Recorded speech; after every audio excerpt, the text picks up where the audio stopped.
So I gave my heart to Jesus, which was not easy because that I was living in a country that is forbidden. The charge against is apostasy, which is punishable by death.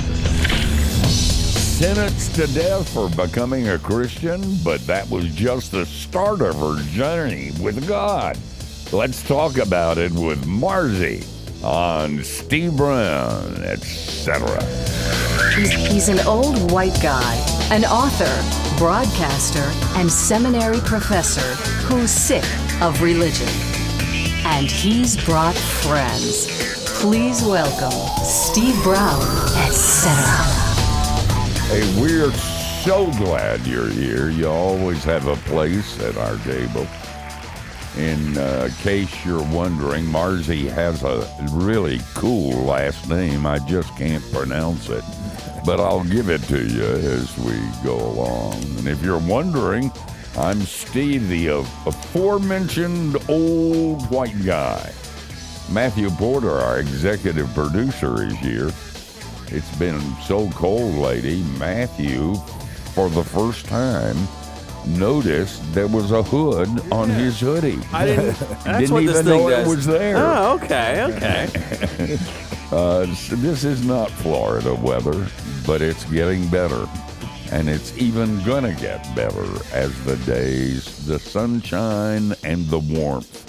Our producer, Jinx, is in the little glass booth. Jinx, how was your trip to D.C.? Colder than Florida. And, they took the inauguration inside, so I didn't get to see it. But we listened to it on the way home. We got back safe. It's good to be back. Did you lead anybody to Christ while you were there? I don't know. They keep trying to get me to go to those SDA things. They don't have bacon or shrimp. Our one-man IT department, John Myers, is in his tech bunker. Some have asked if John ever leaves the tech bunker. No. Well, actually, he did. I saw his shadow. We got 6 more weeks of winter coming. And computer problems. Yeah. Dr. George Bingham is the president of Key Life. It's so cold.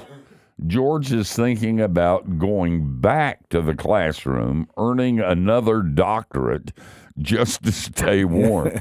So we will call him Dr. Bingham, and he will be warm. And Kathy Wyatt is the warm, feminine side of the program. When it's freezing out, Kathy hates swimming in her community pool. She really does. She swims every morning when most people are wearing hoodies and getting under the covers of their bed, and she swam this morning. Kathy hates swimming in the community pool, though. It's not the temperature, it's just all the polar bears that are hogging the lap lane. Guys, we have a great guest, and as I was telling some people around this table, I have a new hero. I mean, this lady is something else. Sometimes God gives us somebody who he just pours out the pain, the power, the joy, the reality on. And this story is going to blow you away. If you touch the dial of your radio or your computer and turn away from this program, you're going to get the hives. Marzi, and her last name is spelled Amirizadeh.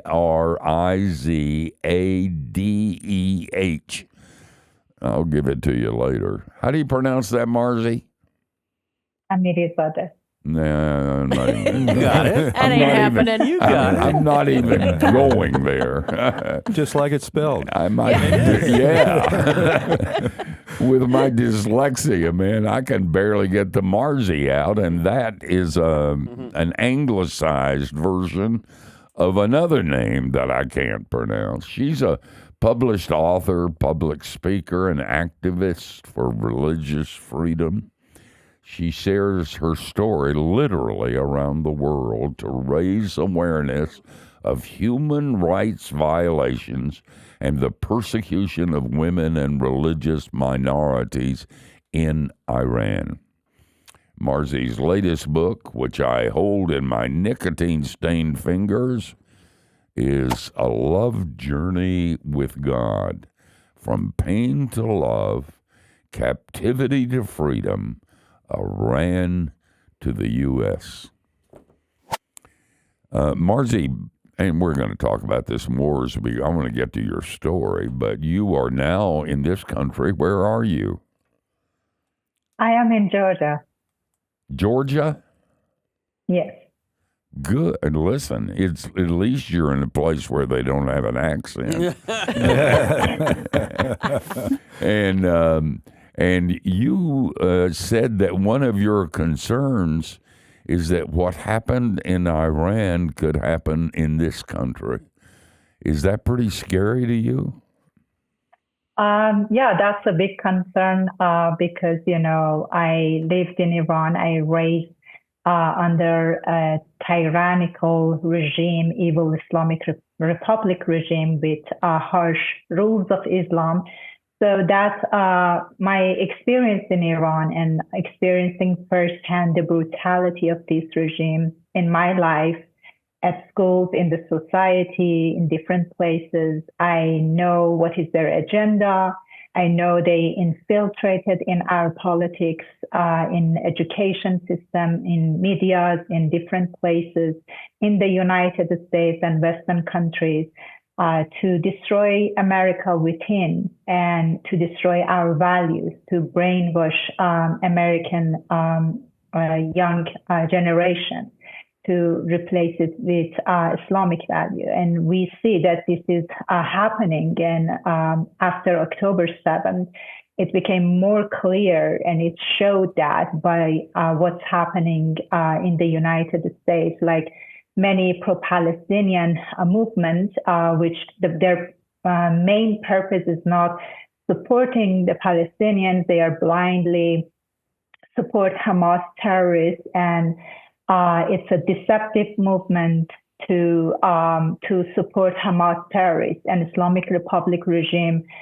We know that they support this kind of protests and riots in the United States. And there was on Twitter, the Supreme Leader of Iran tweeted about that and encouraged American youth for what they are doing. And he talked to them directly.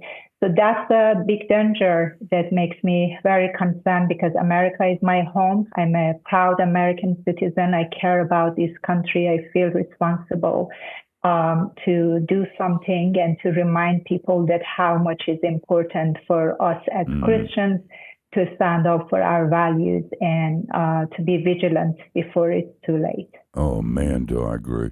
I don't want to get into partisan politics, but at least in the particular issue of our relationship with Iran, you've got to be pretty happy with the presidential election year.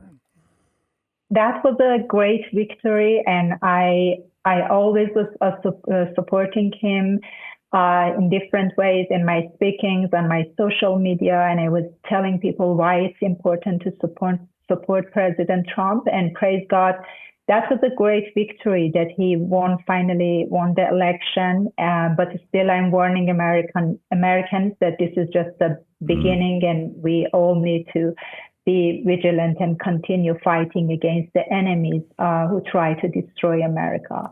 Marzi, I really want to get into your story. I've just discovered you. That's because I live a very sheltered life, and I am so impressed. Marzi, this is her second book. Her first book was a story.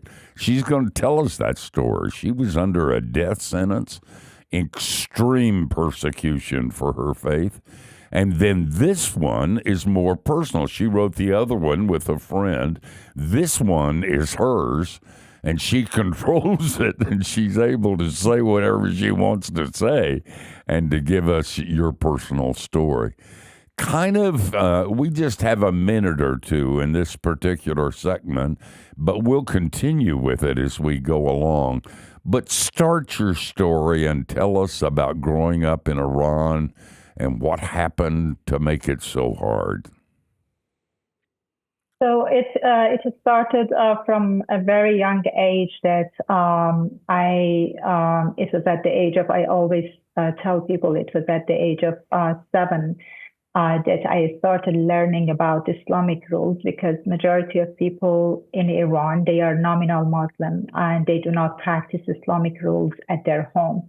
So for me, getting to know these harsh rules against myself as a woman, as a girl, it started at school, that they have, specific classes, Quran classes that teach students about Islamic rules and why we should follow that. And they, by teaching that, they create a lot of fear in the students, and by describing different kinds of tortures and the way that God will punish us if we disobey the Islamic rules. And I strongly believe that the main reason of doing that is brainwashing young kids with Islamic rules and create fear to make sure that they follow the Islamic rules.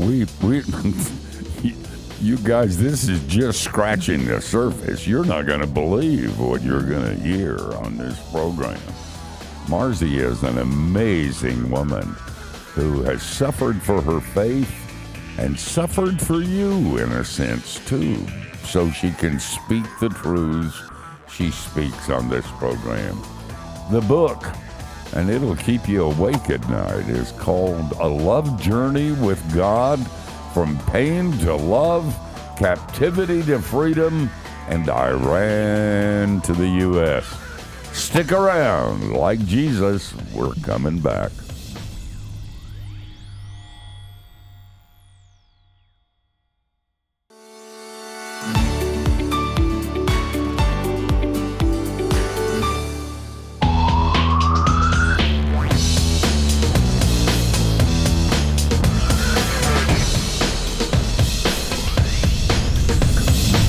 Hey, thanks for being with us for this hour. I know that an hour of time is a lot of time in a busy life, and so that you would take the time to be with us means a lot to us. We're talking to Marziyeh Amirizadeh. That's not it, but it's spelled Amirizadeh. And her new book is called A Love Journey with God, From Pain to Love, Captivity to Freedom, Iran to the United States. Marzi, before we hit the break, we were talking about your life in Iran, and you were talking about being brainwashed in school, even to the extent of talking about the torture that you would get from God if you didn't obey the strictures of Sharia law. But you also went to jail. But you might want to pick up on that story and follow, because most people, or a lot of people, don't know your story, and this is a mind-blowing story. Yes, I was sharing a little bit about, the environment that I grew up in Iran, and the system of brainwashing, anti-Semitism at schools.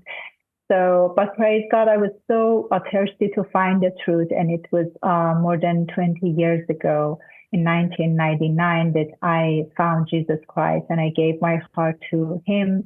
And that really changed my life, because I was seeking to find the truth, and I couldn't find the truth in Islam, because it's, as I mentioned, it's all about punishment, and very severe punishment from God for committing a slightest sin. And the definition of God under Islamic rules didn't make sense to me. So I gave my heart to Jesus, which was not easy, because I knew that I was living in a country that it's forbidden to convert from Islam to any other religion. And it's the charge against this is apostasy, which is punishable by death. But I was in love with Jesus, because he showed his amazing love to me firsthand. And I met him. I had lots of dreams that he showed himself to me through my dreams, talked to me.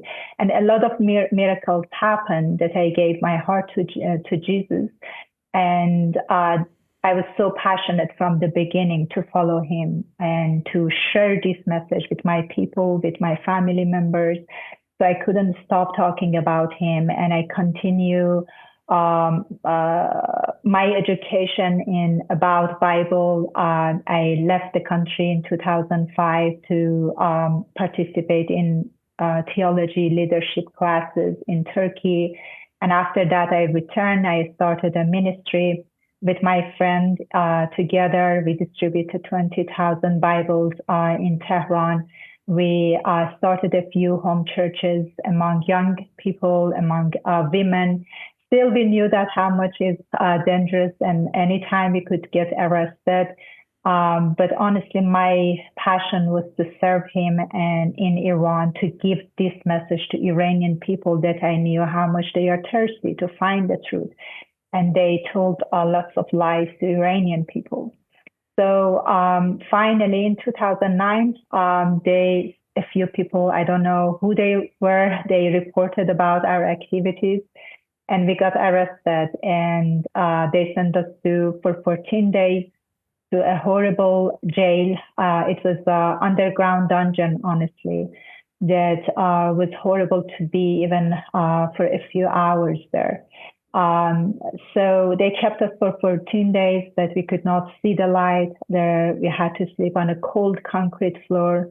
They called us dirty Christians for months. The guard treated us like criminals. We experienced many brutality, not against ourselves because of our faith in Jesus, but we were witness how they were treating other prisoners, other women that were arrested for crazy reasons, and some of them honestly should not have been in those prisons. And then they charged us with apostasy, anti-government activities, promoting Christianity in Iran, and blasphemy. And then with those charges, they sent us to Evin prison, which is very infamous in Iran because everyone knows what's happening in that prison. And again, in that prison, we witnessed firsthand many human rights violations. I experienced the execution of my cellmates, including my best friend that I built a friendship for 9 months. And finally, they hanged her. They tortured her for months first. And finally, they hanged her. And I was witness to the sexual abuse of my cellmates who shared with me what happened to them. But praise God, even in that situation, we both knew, my friend and I knew that God had a purpose to put us in that prison. And we shared the message of salvation with everyone, with prisoners, even with guards, that they could see God's miracle in prison through our prayers. And at the end, God totally changed the situation in prison for us. And it became truly like a church to us because prisoners were so interested to spend time with us and to talk to us. And they told us that we see there is a big difference between our faith with your faith, because as soon as you pray, as soon as you have a dream, because God still kept giving me dreams in prison, and they could see that it come true and it happened. And that's why they could see there is a truth in Jesus. And they got interested to hear more. They gave their hearts to Jesus, some of those prisoners. And finally, because of lots of international pressures from all around the world, many Christians started advocating for us. Pope from Vatican sent a letter to government and international communities everywhere. They put pressure on the regime, and because of that, and of course, because of God's grace, and his miracle, I'm alive today. Otherwise, I wouldn't be alive. And like many other Iranians who lost their lives and they killed them, executed them, I wouldn't be alive like them. You know, if I were a leader in Iran, I wouldn't want you in my prison. I mean, you're leading people to Christ and turning it into a church. I'd want you out of my country as soon as I could. But that's a great story. And it has you didn't go into any details, but it has supernatural implications to it in your dreams and in the way Jesus spoke to you when you were in prison. You know, maybe God would speak to the rest of us if we were willing to go to prison. We write our theology in classrooms. If we wrote them in prisons, it'd be amazing to see what would happen. Guys, you don't want to miss a bit of this. The name of the book is called A Love Journey with God. Get that title right, and then you don't have to pronounce the name. Marzi is a gift to us, and this book is a book that will keep you awake at night and draw you to Him. Guys, we got to pay for this, so we're going to back out for a little bit, but don't you go anywhere.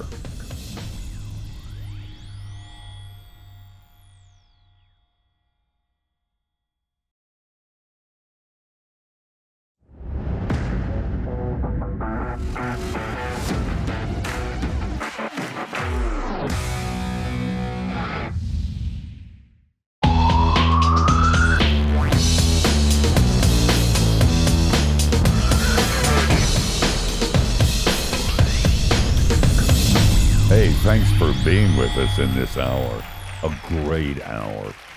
We're hanging out with Marziyeh Amirizadeh. That's not how you pronounce it, but it's close. I think the effort counts. Yeah, I tried. It means I'm something. an old guy That was a doing pretty good one, Steve. I'm doing the best I can, and we're doing good. Her story is absolutely amazing. Now, I'm going to give you some information. So if you got a pencil or you got your phone so you can take this down, you ought to do it. Not if you're driving. This is Marzis Journey, JOURNEY.com. That's the website. Let me give it to you one more time. Marzis Journey.com. And on X, it's at MAMIRIZADEH.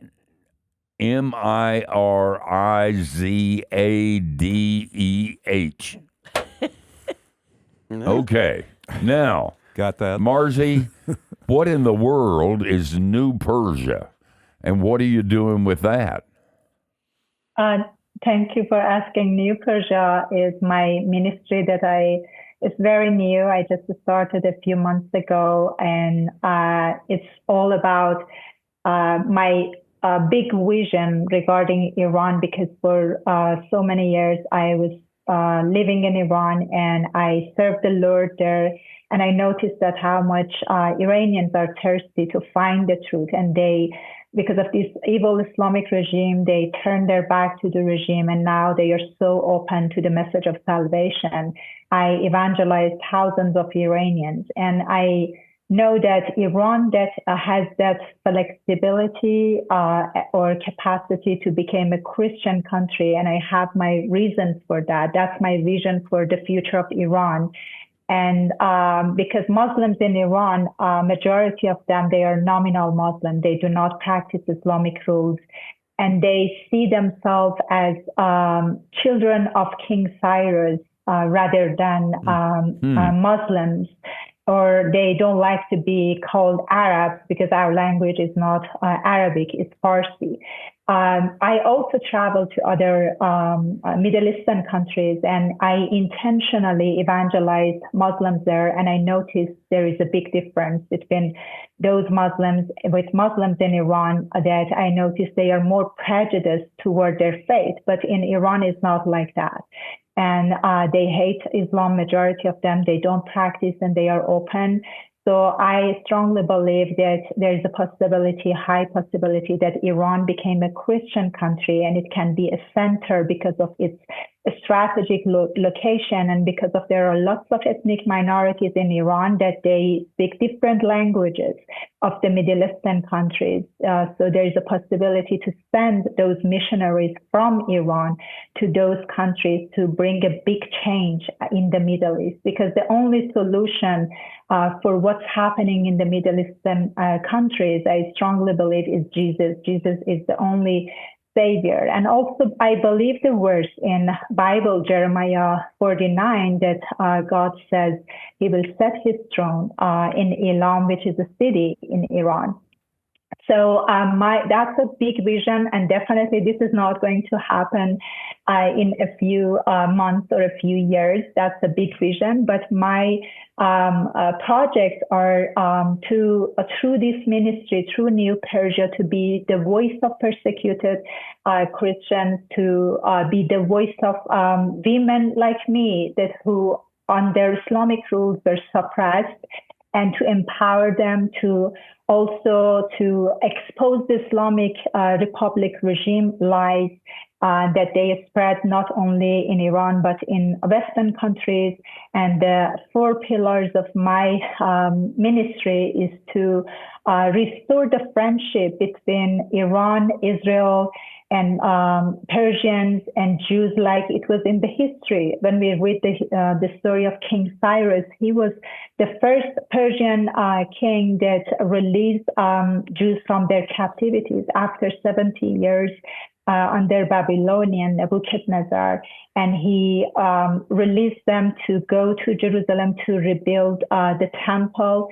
And he not only helped them, he respected them. And through my ministry, I want Iranian people to understand why it is important to stand with Israel, not because we are fighting against a common enemy, but also to understand why it is important to support Israel, to stand with Israel. And I strongly believe King Cyrus, the reason that God blessed him, because of 2 reasons. Because first, he was very faithful to God, and second, he was faithful to the chosen people of God and respected the God of Israel. And this is what I want to happen for the future of Iran, and to restore this friendship and Iranian people to understand this, because of the wrong teachings in the Islamic, under the Islamic Republic regime at school.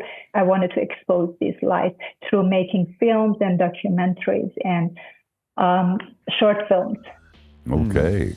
Listen, go to Marzi's, Marzis, journey.com, and you can get some information on it. She has an amazing story, and she has an amazing ministry and an amazing vision, and you ought to be aware of it. The book we're talking about is A Love Journey with God, From Pain to Love, Captivity to Freedom, and Iran to the U.S. She should have said From Iran to Georgia. Being a Southern boy, we need all of the PR that we can get. Hey guys, we've got some more of this, and you don't want to miss a bit of it.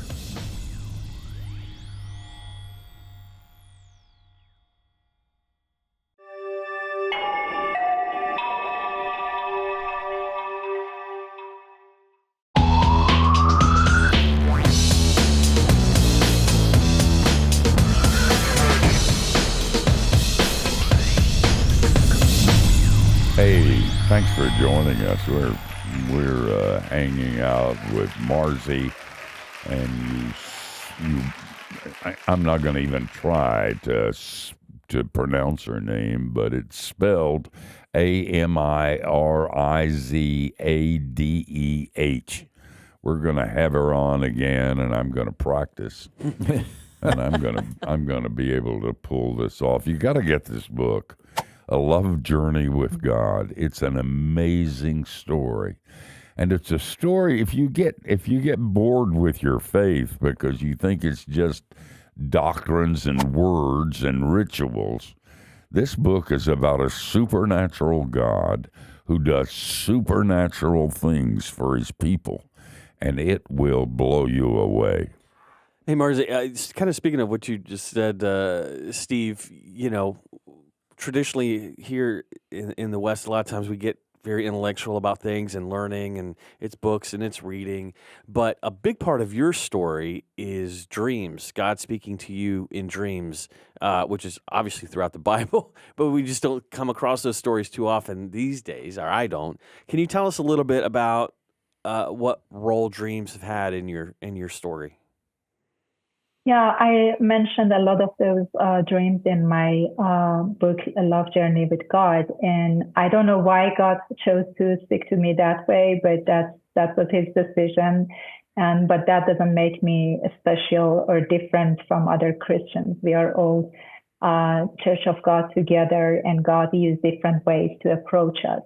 But those dreams was amazing. That from the beginning, as I mentioned, he started talking to me, sometimes directly giving a message, sometimes showing me something about future, different kinds of dreams he gives to me. And also one of those dreams is about a white horse. That my first dream started with that white horse.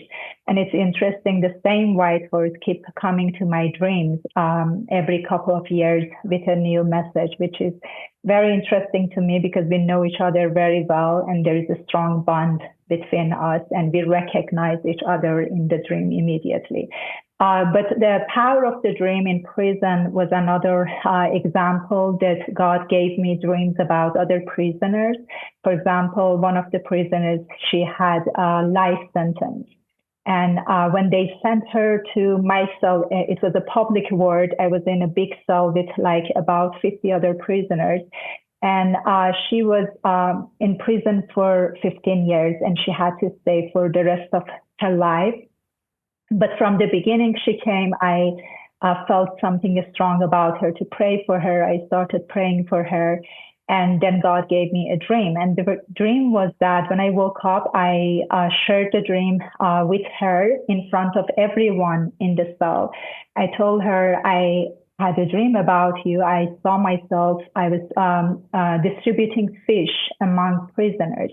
And they were standing in a line coming to me. But when she came, I gave her the biggest fish. And for some reason, I strongly believe it was the power of the Holy Spirit that gave me the interpretation of my dream. After sharing that dream with her, I said in front of everyone that I strongly believe that God had a reason to send you to this cell, and this is going to be the last cell that you entered in this prison, and you are going to get released no more than 6 months. And I have no idea why I said that, with that confidence, I said that in front of everyone. And she had a struggle in her faith with God because she was mad at God because of what happened to her. And she just looked at me and she mocked me and she said, yes, I know many fortune tellers told me at different times that one day I will get released, but you should know that I have a life sentence and I have to be in prison for the rest of my life. And I told her that I'm not a fortune teller. I'm just sharing what God told to me, the dream and the interpretation. And I strongly believe this is going to happen.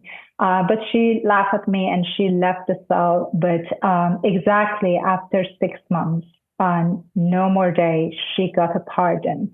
And it exploded in the entire prison. And when she came to cell, I never forget, her face was full of her tears. And she looked at me, she apologized.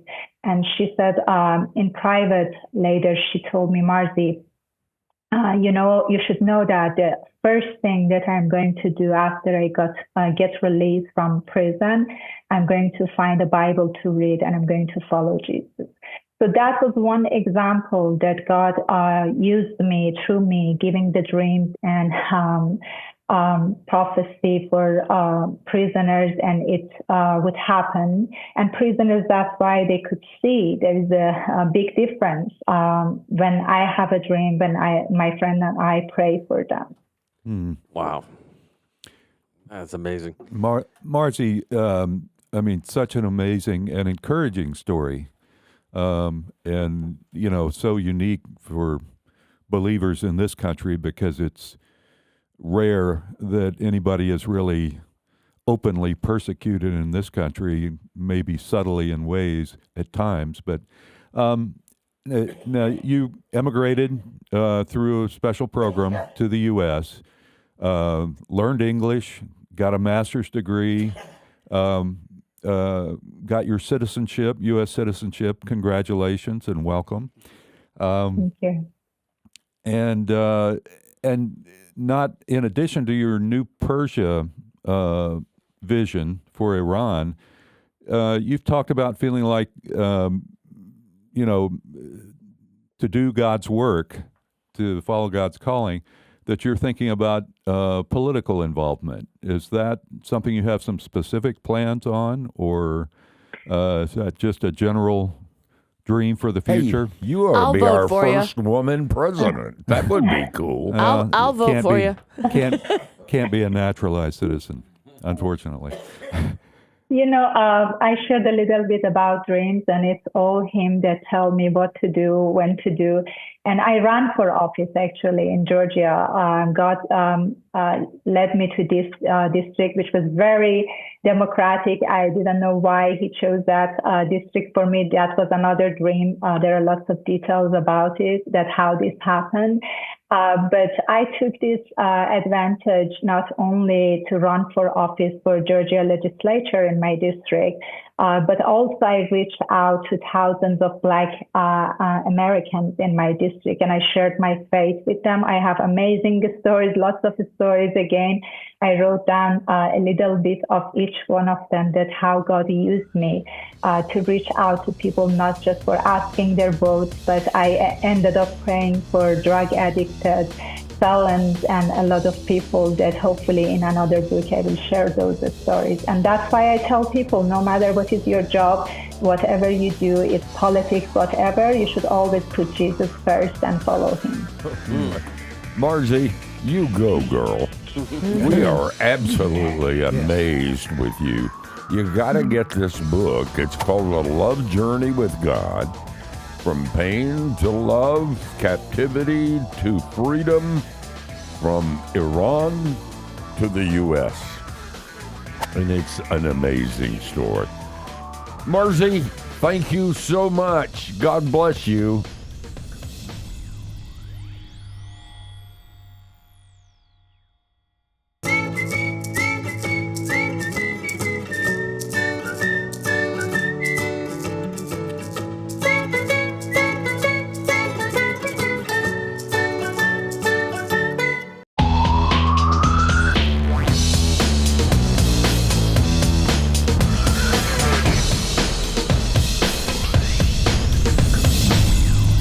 What a great hour, but truncated.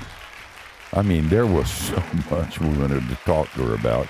It's rare and it shouldn't be rare, but it's rare when you come across somebody like Marzi. She's the real deal. And we forget as Christians sometimes how supernatural the Christian life is. We think that if you get the propositions right, then you're a Christian, and it's a head trip.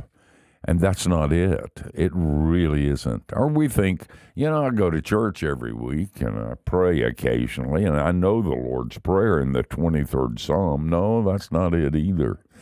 It's living in a world where a battle is going on between good and evil and light and darkness.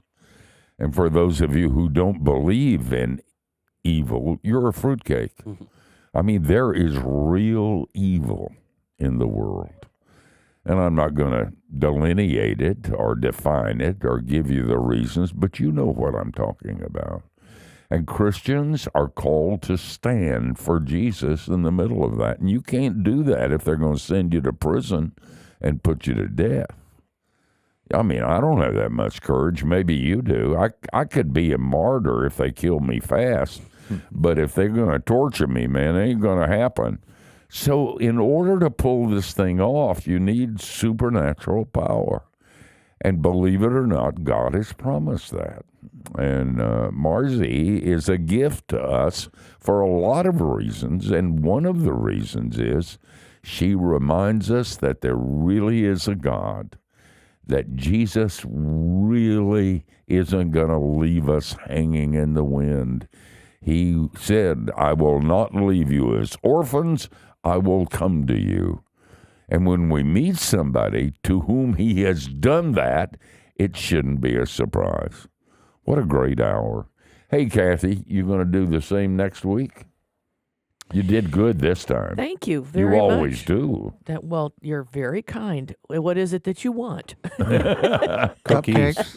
Cupcakes, cookies, whatever. Actually, next week, this talk about opposite. No, not really even opposite. But next week, our friend Steve McKinney is going to be with us, and his book is titled The Gospel of Fitness, A Rational Approach to Aging Gracefully. And I'm sorry, but that's just not possible. There's no way to. Nobody has ever aged gracefully. He didn't say pleasantly. But we're Well, gonna, that's true. Yeah. That's true. There Just- may be a difference Oh, there. well, we'll find out next week, and you want to be here. Is her swimming justified? Yeah, exactly. We'll listen. We're going to be here, same time, same place. Why not join us? Between now and then, don't do anything we wouldn't, and that gives you a wide, wide berth. That was a great comment. Is her swimming justified? No, it's not.